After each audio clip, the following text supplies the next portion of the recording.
Nosso assunto de hoje é os Estados Unidos na profecia bíblica.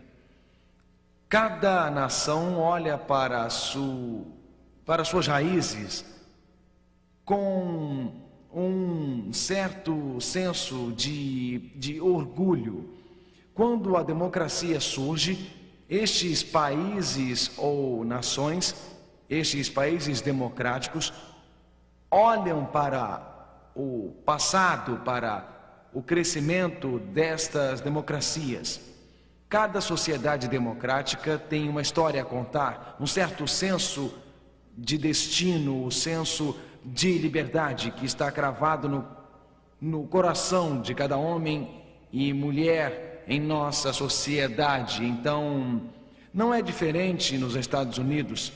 Podemos voltar ao século XVIII, 2 de julho de 1776. O Congresso queria votar a independência do país, mas o voto foi empatado.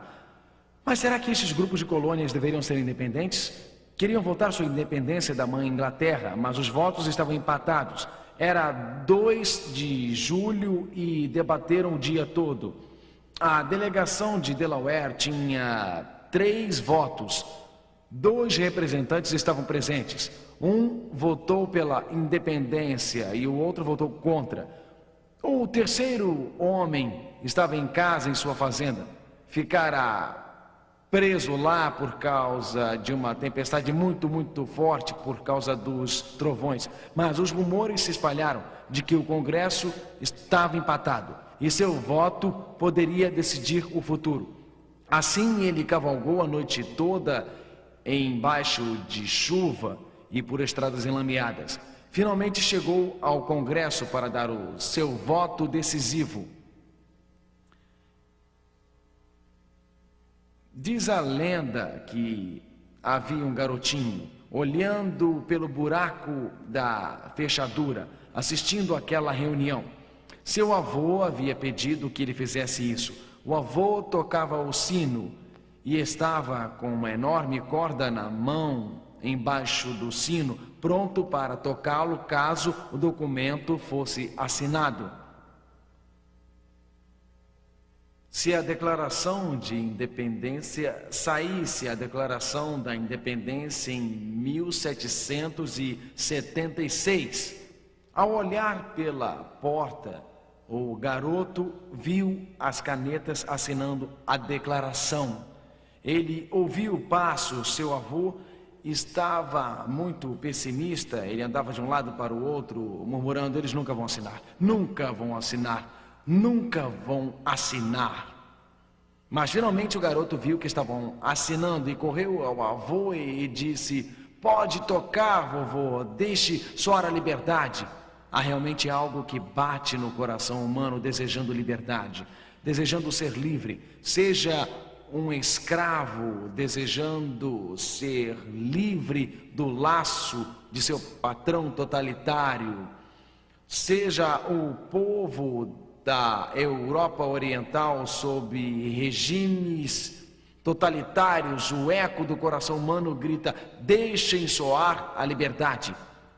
Assim foi com os israelitas escravizados no Antigo Egito. Moisés foi ao faraó e disse: Deus diz, deixe meu povo ir. Em toda a história, homens e mulheres desejaram a liberdade, desejaram adorar a Deus em harmonia, seguindo os ditames de suas consciências. Quando aquele grupo de peregrinos deixou o velho mundo e quando ajoelharam-se na praia do novo mundo, eles também agradeceram a Deus por um mundo novo que estava emergindo, um lugar fundamentado em princípios da liberdade, os princípios da democracia, os princípios de uma forma democrática de governo. E no íntimo do coração de cada ser humano há uma peregrinação pela liberdade. Desejamos ser livres, desejamos eliminar a tirania e a opressão.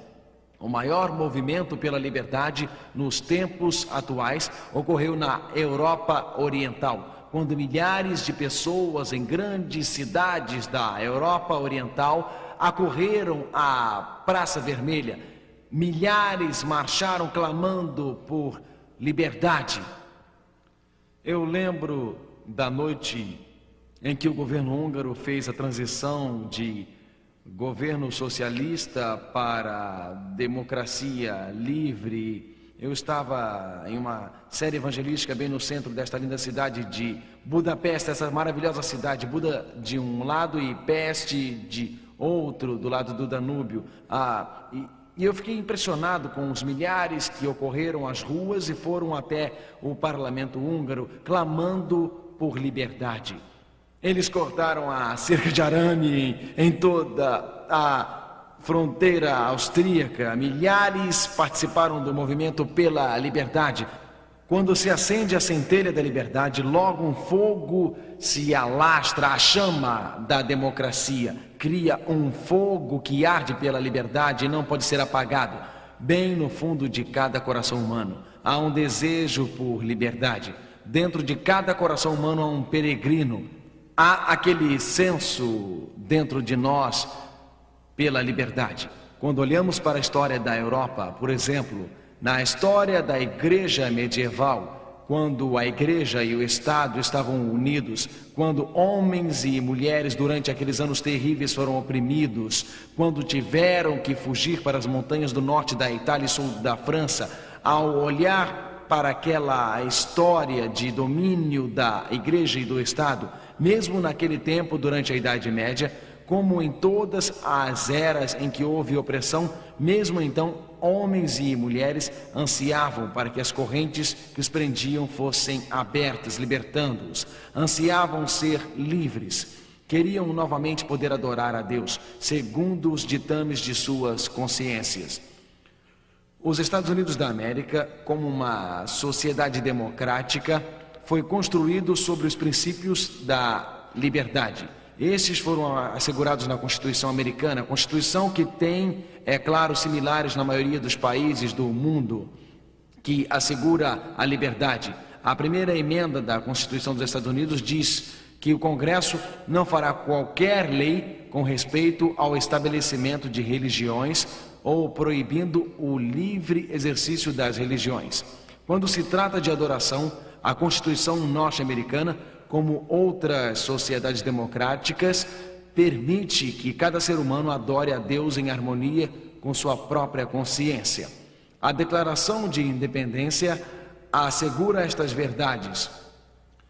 Todos os homens foram criados iguais e receberam do Criador certos direitos inalienáveis, entre eles a vida, a liberdade e a busca da felicidade.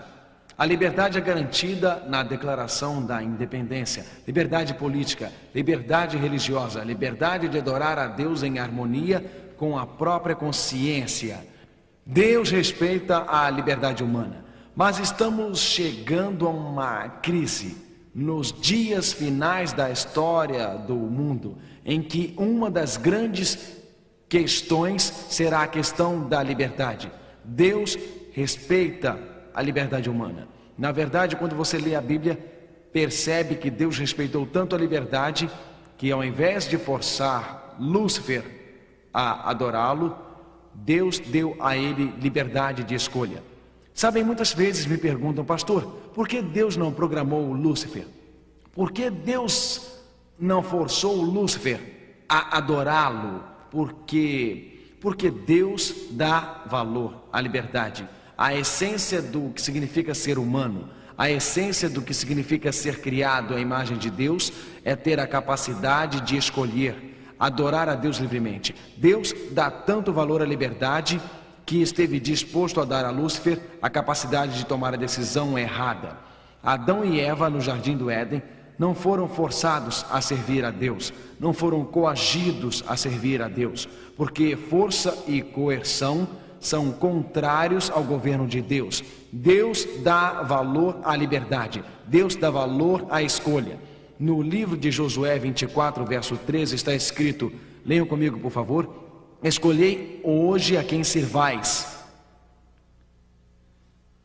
Deixem soar a liberdade, onde há opressão, que venha a liberdade. Deus diz, escolham por si mesmos. Pode haver uma mulher ouvindo esta palestra que tem passado por terríveis lutas em sua casa, seu marido lhe disse: se for aquelas reuniões, eu vou me divorciar de você. Seu marido disse que se viesse estaria em perigo. Deus diz: escolhei a quem sirvais hoje. Liberte sua consciência, liberte a sua mente. A liberdade é a essência fundamental do reino de Deus. Há pessoas assistindo de vilas ortodoxas da Romênia.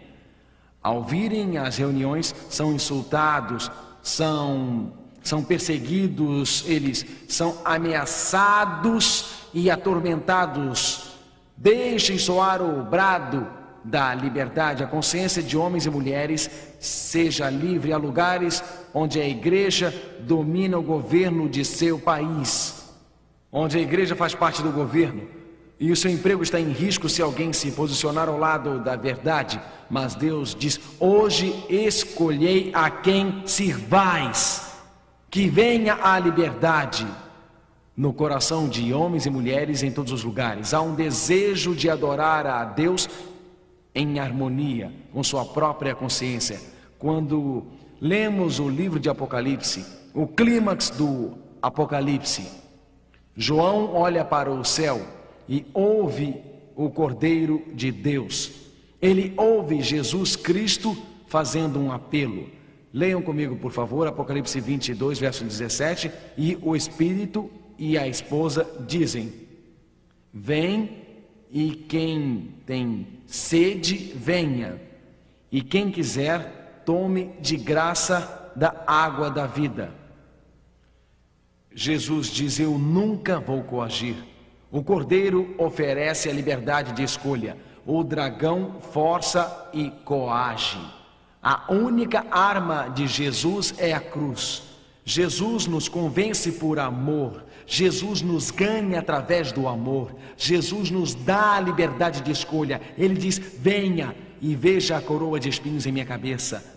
Venha e veja o sangue escorrendo dos meus pulsos. Venha e veja os meus braços abertos, convidando a ser liberto de toda a sua culpa. Escolha o perdão para libertar-se dos grilhões do pecado e escolher o meu poder para libertar-se da tirania do velho mundo e ser levado ao céu quando eu voltar. Apocalipse diz: quem quiser, quem desejar, tome de graça da água da vida. Mas o dragão, a besta, no capítulo 13 de Apocalipse, força a adoração. O dragão, a besta, no capítulo 13 de Apocalipse, exige a adoração. Notem, a questão final do Apocalipse gira em torno da adoração e da liberdade de consciência. Quando olhamos para o clímax final, quando observamos o que está acontecendo no livro de Apocalipse, percebemos que as questões têm a ver com a adoração, têm a ver com a liberdade, têm a ver com os dias finais da história deste mundo. Voltemos ao livro de Apocalipse, Apocalipse 13, e vamos revisar o assunto da marca da besta. Vamos notar como os Estados Unidos e as democracias ocidentais se encaixam. As questões centrais do conflito final têm a ver com a adoração e a liberdade de consciência. Tem a ver com a habilidade de escolher. O dragão força a adoração. O cordeiro nos dá a liberdade. Vamos revisar o que estudamos na noite passada. O Apocalipse 13 é dividido em duas partes. Você tem o primeiro animal em Apocalipse 13, versos 1 a 10. E o segundo animal em Apocalipse 13, a partir do verso 11. E pus-me sobre a areia do mar, e vi subir do mar uma besta que tinha 7 cabeças e 10 chifres, e sobre os seus chifres 10 diademas, e sobre as suas cabeças um nome de blasfêmia. E a besta que vi era semelhante ao leopardo, e os seus pés como de urso, e a sua boca como a de leão. E o dragão deu-lhe o seu poder, e o seu trono, e grande poderio. Lembrem-se do que a Bíblia diz. A Bíblia diz aqui que a besta era como um leão, Babilônia, como um urso, Medo Pérsia, como um leopardo, Grécia. Um leopardo com 4 cabeças e asas no dorso. E então a Bíblia diz que o dragão lhe deu o seu poder, seu trono e grande poder. Em Apocalipse capítulo 13, a primeira besta segue Babilônia, segue a Medo-Pérsia, segue a Grécia e segue a Roma pagã.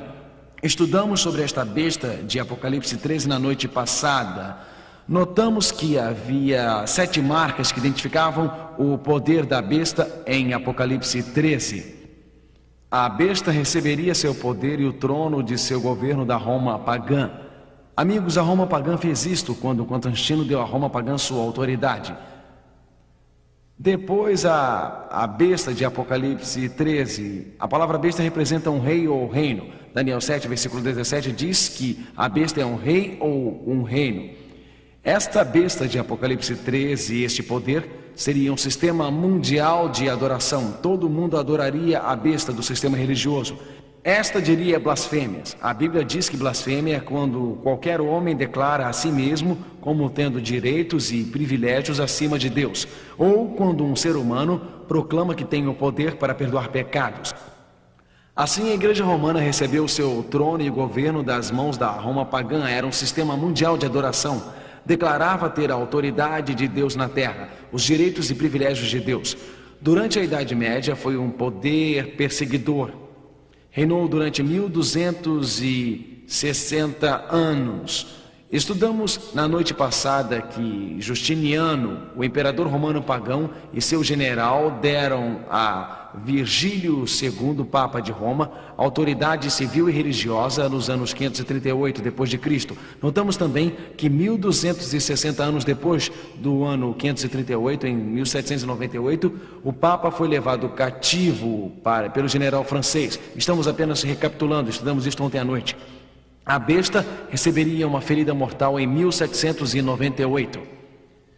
Nesta época, o Papa foi preso e levado à França, morrendo no exílio. Mas depois a ferida mortal seria curada e o poder da besta, a igreja medieval, cresceria e seria proeminente outra vez. O número desta besta seria 666. Seria um sistema religioso baseado na autoridade humana, com uma lei substituta, e o sábado seria substituído pelo domingo neste sistema humano. Descobrimos na noite passada que este poder de Apocalipse 13 está claramente identificado com o poder papal e que um dia a ferida mortal seria curada. Em Apocalipse 13, verso 3, vimos o que acontece em 1929, quando o Papa recebeu autoridade civil novamente em Roma. E novamente o mundo todo seguiria a besta. Outra vez a instituição adquiriria importância mundial. É neste contexto que o livro de Apocalipse descreve o surgimento, um novo mundo. No livro de Apocalipse, à luz desta primeira besta, à luz da igreja medieval, à luz do domínio do sistema político no fim dos tempos, que papel os Estados Unidos têm nisto, que papel as democracias ocidentais têm nisto e como a Bíblia descreve o surgimento do novo mundo, o que a profecia revela.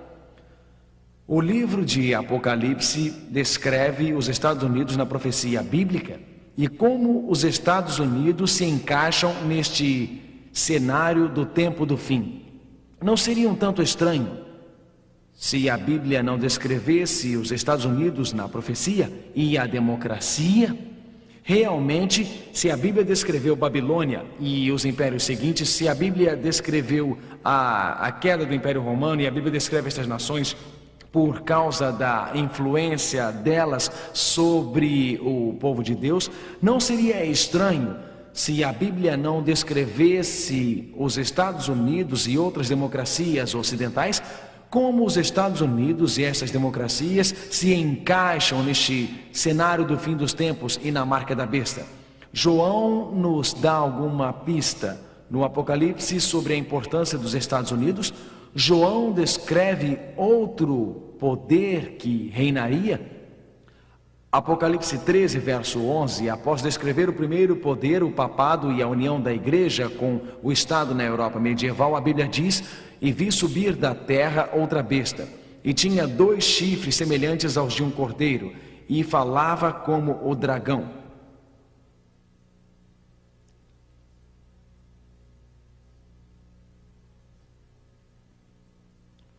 Eu penso, o que significa este simbolismo?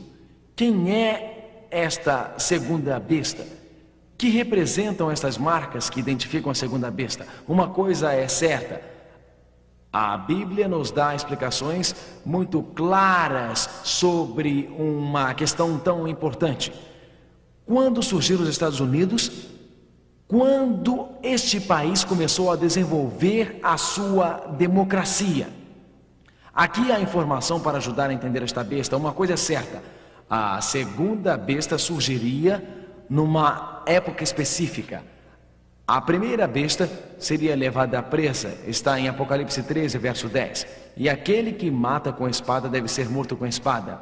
Ao mesmo tempo em que a primeira besta vai presa, em 1798, o Papa é preso, Apocalipse 13, 10. A segunda besta está crescendo rapidamente, Apocalipse 13, verso 11.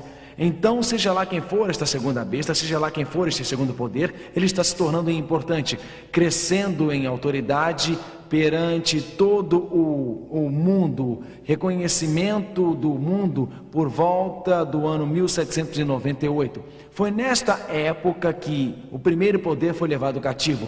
Foi então que o primeiro poder, o Papa de Roma, foi levado pelos franceses, morrendo mais tarde no exílio. A Bíblia é bem clara. Em Apocalipse 13, verso 3, está escrito: e vi uma de suas cabeças como ferida de morte. Os 1260 começaram no ano 538 e terminaram em 1798. Portanto, se a segunda besta surgiria quando a primeira foi levada cativa, isto significa que o segundo poder surgiria ao redor de 1798. Onde surgiria esta segunda besta, este segundo poder, este segundo reino? Lembrem-se que Daniel 7, verso 17 diz que uma besta significa um rei ou reino. Então, esta segunda besta de Apocalipse 13, onde surgiria? Já sabemos quando surgiria, em 1798. Onde surgiria? Apocalipse 13, versículo 11, leiam comigo. E vi subir da terra outra besta, e tinha 2 chifres semelhantes aos de um cordeiro, e falava como o dragão. De onde saiu a primeira besta de Apocalipse 13? A primeira besta saiu do mar, do fundo do mar. De onde saiu a primeira besta? Todos do mar. Isto, e a segunda besta saiu de onde? Da terra. O que o mar representa em profecia? Apocalipse 17, verso 15, leiam comigo por favor. As águas que viste, onde assenta a prostituta, são povos e multidões e nações e línguas. O que são as águas, amigos? Vocês sabem por que estudamos isto, não é? Não, por quê? Porque leram onde? Na Bíblia. Portanto, se o mar representa água, e se as águas representam pessoas, se o mar representa uma área populosa, o que vocês acham que a terra representa? O quê? Isto, eu ouvi, uma área não populosa. Então, se os mares representam povos, nações e línguas, a terra deve representar uma área desolada ou desabitada. Portanto, aprendemos 2 coisas. Que a segunda besta de Apocalipse 13 surge por volta de 1798. Surge numa área não populosa do mundo. Então, em terceiro lugar, é descrita como uma nova nação. Notem que a Bíblia diz, não é meramente um poder europeu. Apocalipse 13, verso 11, diz: e vi subir da terra outra besta, uma besta separada, distinta. E não é uma besta cosmopolita, não faz parte de Roma.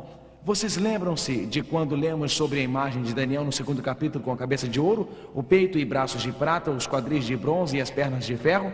Os pés tinham 10 dedos, 10 divisões da Europa. Lembram-se que lemos em Daniel 7? Lemos sobre o leão, o urso, o leopardo, o dragão. O dragão tem 10 chifres. As 10 divisões da Europa fazem parte da cabeça do dragão. 10 divisões da Europa. Isto é algo separado, não faz parte do sistema anterior. E vi outra besta.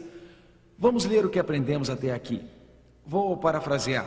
Vi outra besta ou reino subindo. A palavra subindo na linguagem original da Bíblia significa emergindo rapidamente. Portanto, vi outro reino ou império por volta de 1798 que iria adquirir importância mundial. Agora, que nação era esta?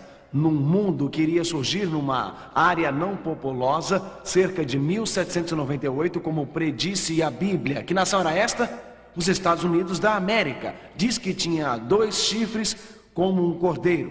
O que isso significa? O fato de ter 2 chifres como um cordeiro. Qual é o significado destes 2 chifres como de um cordeiro? Chifres são um símbolo de autoridade. Chifres são um símbolo de poder. A próxima evidência é que a profecia está falando sobre democracia.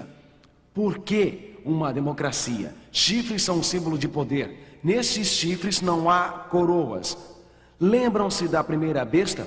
Havia coroas nos chifres. Coroas nos chifres em linguagem profética indicam poder real, mas aqui não há uma autoridade real. Esse é o contraste com a primeira besta de Apocalipse capítulo 13. Notem, Apocalipse 13, 1. E pus-me sobre a areia do mar, e vi subir do mar uma besta que tinha 7 cabeças e 10 chifres, e sobre os seus chifres 10 diademas. O que há nos chifres da primeira besta? Nos chifres da primeira besta, amigos, o que há? Diademas, coroas que indicam autoridade real. Mas não na segunda besta, que aparece por volta de 1798, num lugar não populoso do mundo que cresceu rapidamente, aquele local separado do velho mundo europeu. Há outra besta subindo, mas sem coroas nos seus chifres. A primeira besta tinha coroas nos seus chifres, indicando autoridade de um rei. A segunda besta não tinha coroas nos seus chifres, mas tinha 2 chifres como símbolos de poder, uma forma de governo republicana democrática com 2 colunas que o tornam forte, a liberdade religiosa e a liberdade de escolher os líderes políticos. É óbvio que está em Apocalipse 13, em Apocalipse 13 é descrita como um símbolo da democracia dos Estados Unidos da América. Aqui, os Estados Unidos são descritos na profecia bíblica como uma terra onde a igreja e o Estado estariam sempre separados. Um novo país que emerge em 1798, sem um rei, sem leis religiosas, um governo para o povo, pelo povo e do povo, e um governo que não é controlado pela igreja medieval. É outra besta, outro poder, separados e distintos. Esse poder, a quinta evidência, iria adquirir influência mundial. O livro de Apocalipse, capítulo 13, descreve uma influência mundial. Está escrito da seguinte forma em Apocalipse 13, verso 12: e exerce todo o poder da primeira besta na sua presença, e faz que a terra e os que nela habitam adorem a primeira besta, cuja chaga mortal fora curada. Espere um pouco, vamos passar um momento tentando decifrar este texto. E a besta exerce todo o poder da primeira besta. A primeira besta representava a igreja medieval do Papa, e faz com que a terra, que é seu território e o território do mundo, e todos que o habitam adorem a primeira besta. Seria possível que os Estados Unidos e as democracias ocidentais, na verdade, teriam suas crenças religiosas unidas? Seria possível que os Estados Unidos e as democracias ocidentais dariam as mãos para formar uma confederação e legislação religiosa? Seria possível? A próxima evidência é que haveria uma mudança no caráter do cordeiro. E na Bíblia o cordeiro representa quem? Quem ele representa? Jesus. 28 vezes no livro de Apocalipse Jesus é descrito como um cordeiro. Por que Jesus é o cordeiro? Porque quando o rio de sangue fluiu de dentro dele, representava a salvação gratuita fluindo do corpo de Cristo. Jesus ofereceu-se voluntariamente na cruz. Ele é o Cordeiro de Deus. Ele apela ao seu senso lógico. Ele apela ao seu senso de dignidade. Ele apela ao seu senso de humanidade. Venha voluntariamente com a mente que Ele lhe deu. Caia aos seus pés em adoração e louvor e o adore. Então, o símbolo do cordeiro que representava Jesus, representava um aspecto de Cristo, de liberdade. Assim, descrevendo o surgimento da democracia, a Bíblia diz que era como um cordeiro, no sentido de que abriu seus braços como Jesus para dar liberdade aos seres humanos. Mas a Bíblia diz que haveria uma mudança no caráter das qualidades do cordeiro com sua liberdade, uma mudança para a opressão do dragão, ao totalitarismo do dragão. Apocalipse 13, verso 11 diz que os Estados Unidos e os poderes democráticos unidos falariam como o dragão um dia. Um dia a igreja e o Estado se uniriam como na Europa medieval. Um dia haveria uma confederação. O que significa falar como um dragão? Como qualquer nação fala. De que forma uma nação fala? Uma nação fala através de suas leis ou corpo legislativo. As autoridades eleitas de qualquer nação fazem leis que falam pela nação. Portanto, Apocalipse 13 descreve a mudança de um que fala como cordeiro, ou seja, leis que permitem a liberdade, para um reino que fala como um dragão, ou seja, leis que são legisladas para coagir. Notem que a Bíblia diz em Apocalipse 3, verso 12: e exerce todo o poder da primeira besta na sua presença, e faz que a terra e os que nela habitam adorem a primeira besta, cuja chaga mortal fora curada. Vamos continuar. Apocalipse 13, verso 15. Ao que esta união da igreja e Estado levará? Ao que levará esta união das nações democráticas sob os auspícios dos Estados Unidos com os poderes da igreja? O que vai ocorrer? Apocalipse 13, versos 15 e 16. E foi-lhe concedido grande poder para dar esse espírito à imagem da besta, para que também a imagem da besta falasse e fizesse que fossem mortos todos os que não adorassem a imagem da besta. No fim dos tempos, da mesma forma como a igreja e o Estado eram unidos na Europa medieval, de acordo com as profecias do livro de Apocalipse, isto ocorrerá novamente numa sociedade democrática e livre. A Bíblia é clara sobre o que vai acontecer em nosso mundo. A Bíblia prediz uma erosão de nossa liberdade quando a igreja e o Estado unirem-se novamente. A Bíblia é clara. Você pode perguntar como ocorrerá isto?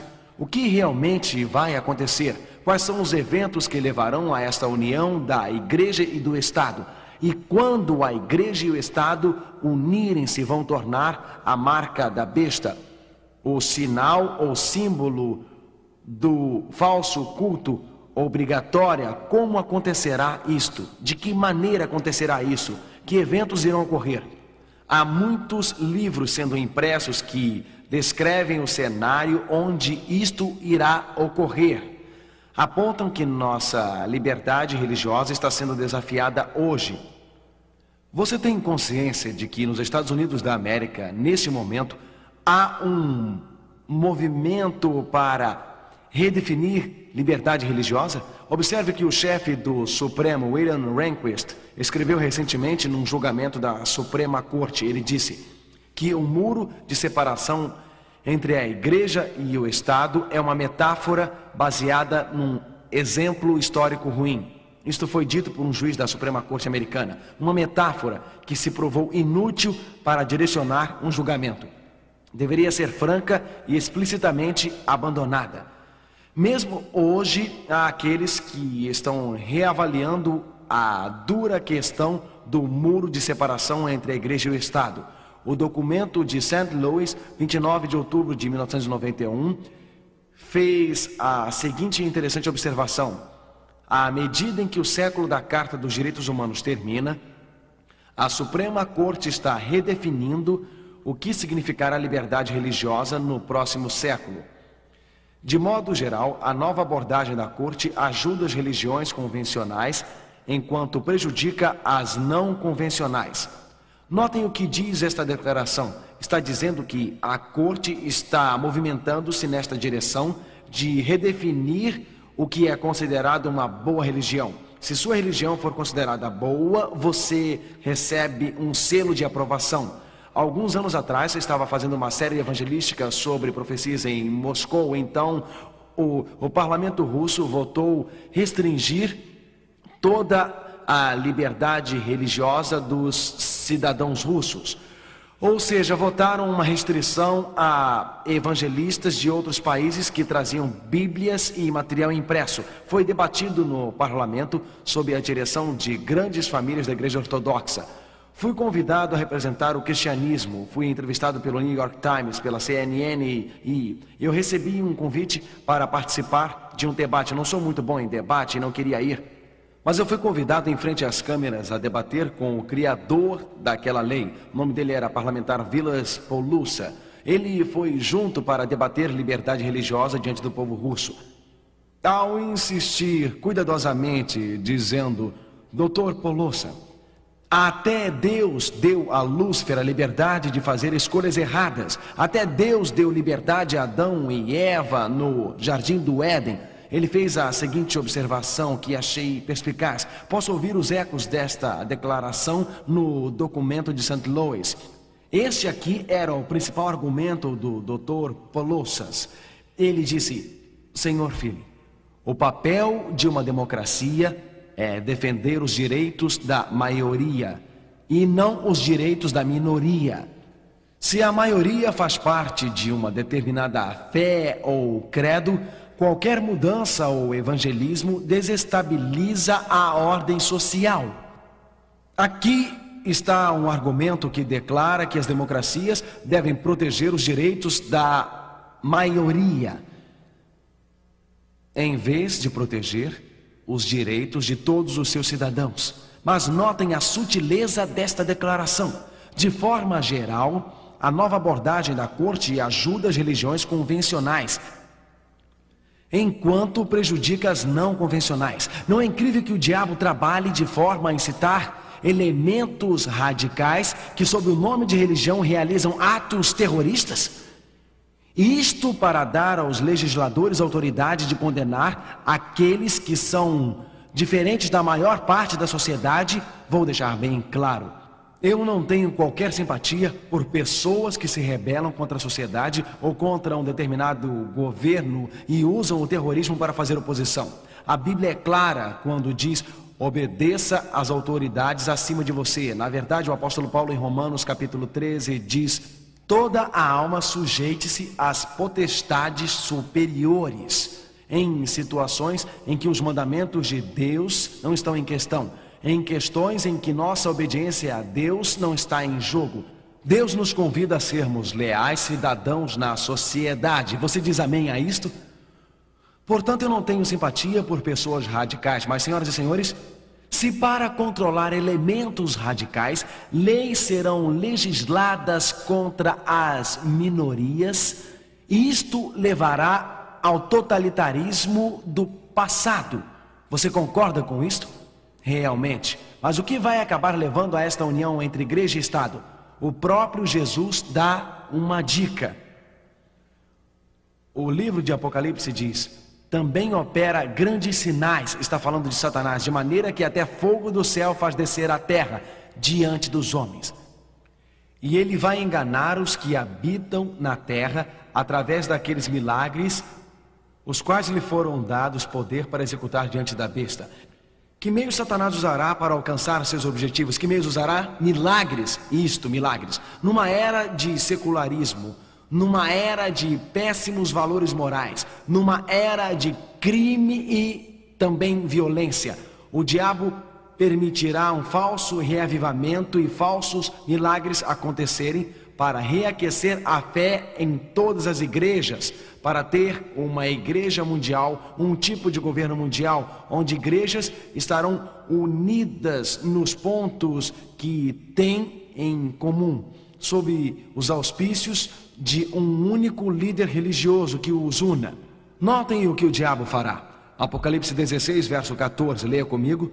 Porque são espíritos de demônios que fazem milagres, os quais vão ao encontro dos reis de todo o mundo para se congregar para a batalha, naquele dia do Deus Todo-Poderoso. Como o diabo realizará esta união entre igreja e o Estado? O que ele fará? Fará milagres numa época de pouca responsabilidade moral, numa época de violência. O diabo começa a fazer milagres, milagres de cura aparente. Isto começa a unir as igrejas. Isto chama a atenção, diz a Bíblia, dos reis da terra numa época de grande caos. Apocalipse 19, verso 20. Porque muitos terão a marca da besta, porque aceitam o falso reavivamento, atraídos pelo sensacionalismo, atraídos pelos milagres. Quando veem pessoas supostamente sendo curadas, preferem seguir a isso do que a palavra de Deus, em vez de seguir a lei, em vez de guardar seus mandamentos. E a besta foi levada, e com ela o falso profeta, que realizou milagres perante ele, com os quais enganou aqueles que receberam o sinal da besta. Por que aqueles que receberam o sinal da besta foram enganados? Qual foi a essência deste engano? Qual foi, amigos? Milagres. Ele diz que os milagres foram um meio. Como este cenário é preparado? Jesus profetizou um período de extrema incerteza e um período de extrema insegurança antes da sua volta. Jesus fez uma incrível previsão. Ele disse que haveria desastres naturais, enchentes e terremotos. Haveria desastres e conflitos econômicos. Jesus fez uma impressionante previsão. Será possível que uma volta a Deus seja coagida por uma legislação religiosa, sendo vista como uma resposta à falta de moralidade, colapso econômico e desastres naturais? Ouça as palavras do próprio Jesus. Levantar-se-á nação contra nação e reino contra reinos. Isto traz incerteza, insegurança. Ocorrerão grandes terremotos, insegurança. A terra sob nossos pés não deveria sacudir, mas o fará. Haverá lares desfeitos, haverá pestilência. Mas antes de todas estas coisas, lançarão mão de vós e vos perseguirão, entregando-vos às sinagogas e às prisões, e conduzindo-vos à presença de reis e presidentes por amor do meu nome. Lucas 21, versos 10 a 12. Vamos esclarecer. Nos últimos dias da história, terremotos, lares desfeitos, fogo, enchentes, a economia com graves problemas. Os últimos dias da história. No meio de todos esses conflitos, Satanás promove um reavivamento espiritual falso. Falsos milagres. Homens e mulheres que trocaram as verdades de Deus pelos ensinamentos humanos. Homens e mulheres que viraram as costas aos ensinamentos da Escritura são apanhados por este falso reavivamento. A Bíblia diz, à lei e aos testemunhos. Se não falarem de acordo com esta palavra, jamais verão a alva. Nos últimos dias da história da igreja, à luz destes desastres econômicos, políticos e naturais, à luz destes milagres, os poderes políticos procurarão as igrejas. Eles veem as igrejas unindo-se sob estes falsos milagres. E para salvar a sociedade, a igreja e o Estado se unem. E não é lógico pensar que eles se uniriam num dia de descanso e culto. Este é um falso sinal no lugar do verdadeiro sábado. Se a questão central no conflito entre o bem e o mal é a adoração, não seria lógico que estas leis religiosas, num momento de crise a respeito da questão da adoração, tornem-se o ponto central no mundo no tempo do fim? A revista Liberty citou as palavras de um dos líderes evangélicos atuais que disse: se nós cristãos nos unirmos poderemos fazer qualquer coisa, poderemos passar qualquer lei ou emenda. E é exatamente isto que pretendemos fazer. Há um movimento em crescimento nos Estados Unidos chamado de Coalizão Cristã, que está fazendo todo o possível para influenciar forças governamentais a exigirem moral. Há um surpreendente livro que acabou de sair chamado A Nova Ordem Mundial, de Pat Robertson. Nele o autor discute o sábado. Esse líder evangélico, ele se autodenomina assim, fala na verdade sobre o domingo. Ele diz que todo cidadão do mundo de Deus deve a si mesmo um dia de descanso. Lembra-te do dia do sábado para o santificar. Este é um mandamento para o benefício pessoal de cada cidadão. Civilizações melhores surgem quando o povo pode descansar e tirar inspiração de Deus. Havia leis nos Estados Unidos que implantavam o dia de descanso. Eram as leis dominicais. Ele diz que havia leis que exigiam o dia de descanso. Havia leis dominicais que foram anuladas como uma violação da separação entre igreja e Estado, como um insulto aberto a Deus e seu plano. Apenas as políticas que podem ser claramente demonstradas como tendo um propósito secular são reconhecidas. Pat Robertson, A Nova Ordem Mundial. Você compreende o raciocínio? Ele está dizendo que eliminamos as leis dominicais, mas se quisermos levar a nação inteira de volta a Deus, devemos adorar a Deus juntos. Portanto, é lógico, num tempo de poucos valores morais, num tempo de crise, uma união ao redor de um mesmo ponto em comum, que é o domingo entre todas as igrejas cristãs. Você entende porque Deus enviou 3 anjos voando pelo meio do céu? E via outro anjo voar pelo meio do céu, e tinha o evangelho eterno para o proclamar aos que habitam sobre a terra, e a toda nação, e tribo, e língua, e povo. Deus tem uma mensagem para a humanidade neste momento, uma mensagem de liberdade, uma mensagem de escolha, e Ele diz com grande voz: temei a Deus e dai-lhe glória, porque vinda é a hora de seu juízo. Estamos vivendo a hora do juízo. Está escrito: adorai aquele que fez o céu e a terra e o mar e as fontes das águas. Adorai ao Criador, adorai ao Deus verdadeiro. Não aceitem um substituto. Nos últimos dias as questões vão girar em torno da adoração ao Criador ou adorar a besta. Nos últimos dias as questões vão girar em torno da autoridade da palavra de Deus. Vão girar ao redor da lealdade a Cristo. Tudo vai girar em torno da obediência aos mandamentos de Deus.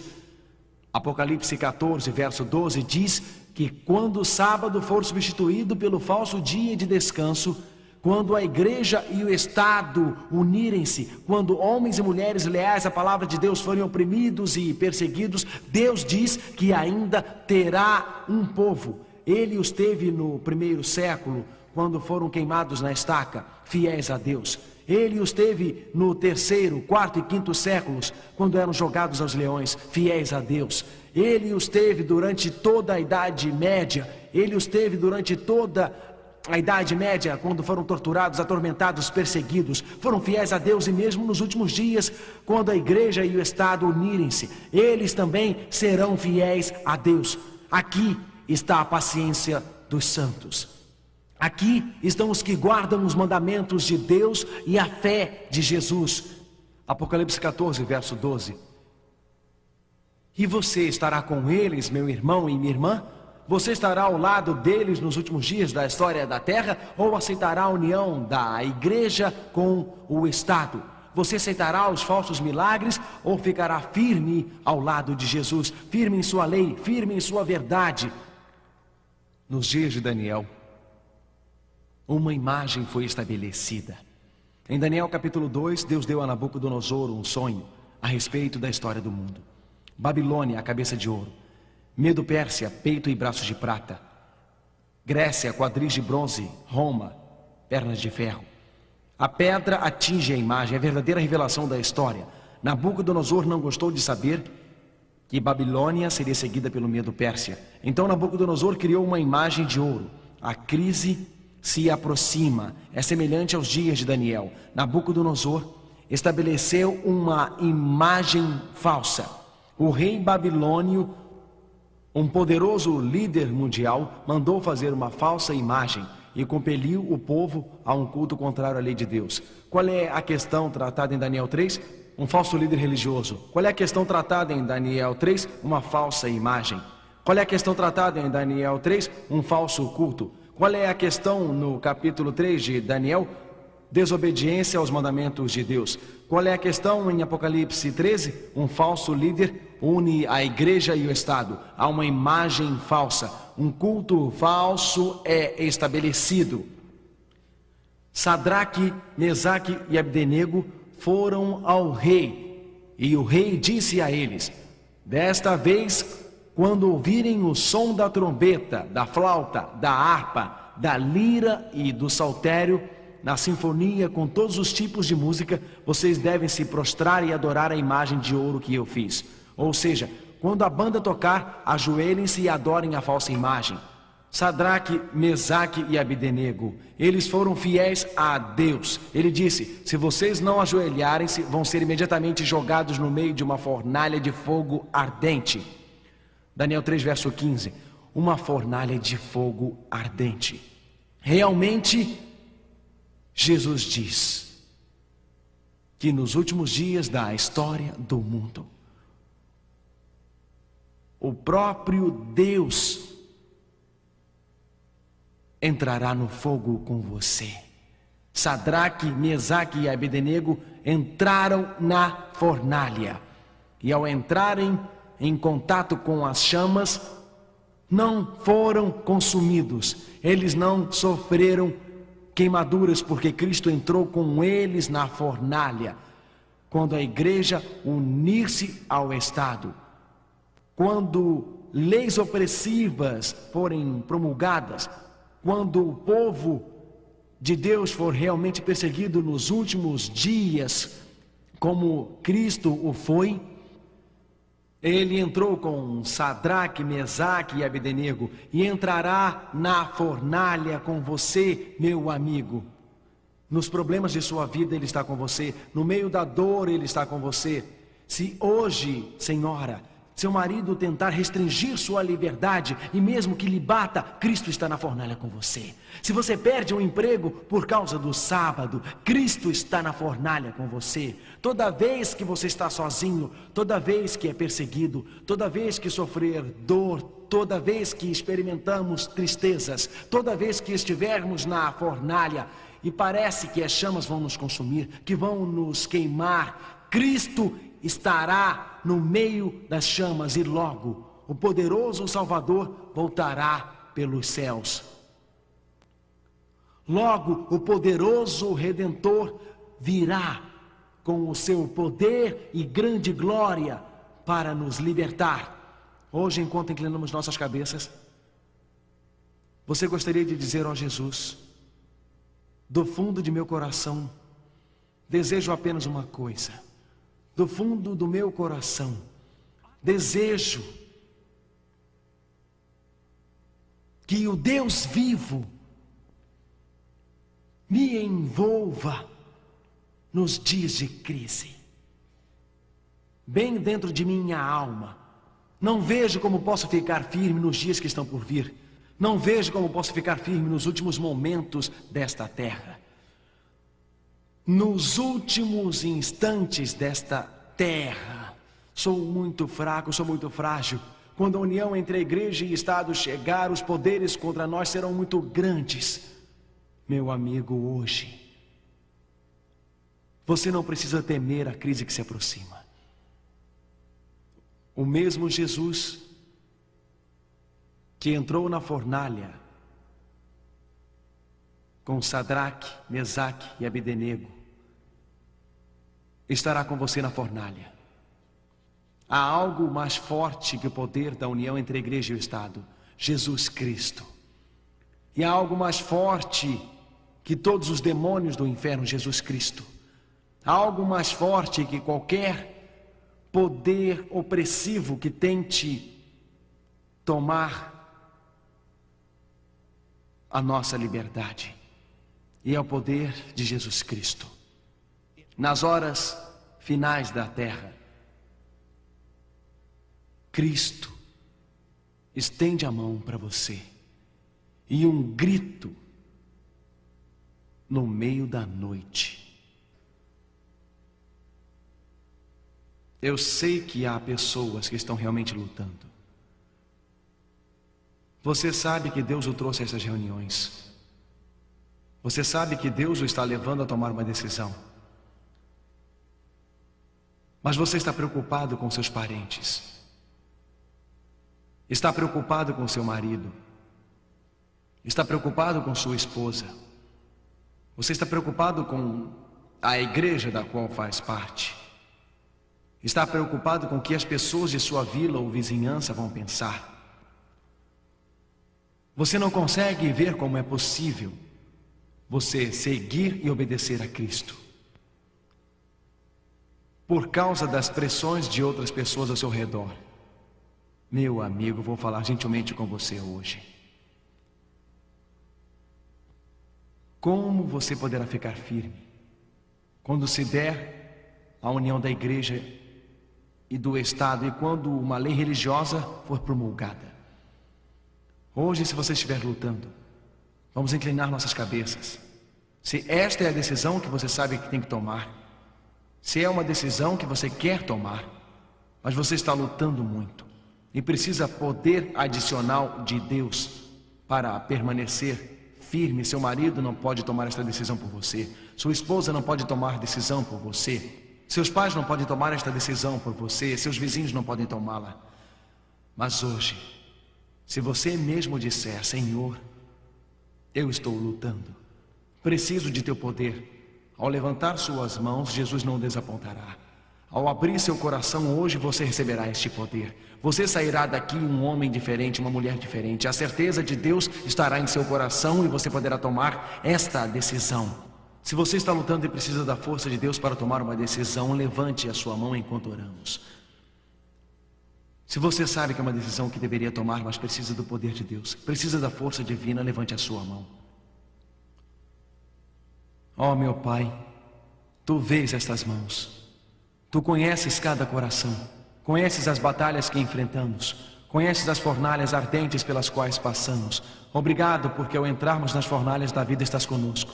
Obrigado porque ao passarmos por dificuldades Tu estás presente. Obrigado por nos fortalecer hoje. Dá-nos a Tua paz hoje. Quando a crise começar amanhã, teremos aprendido a confiar em Ti. Hoje, ó Pai, abre nossos corações a Ti e ajuda-nos a sentir que nunca nos abandonarás.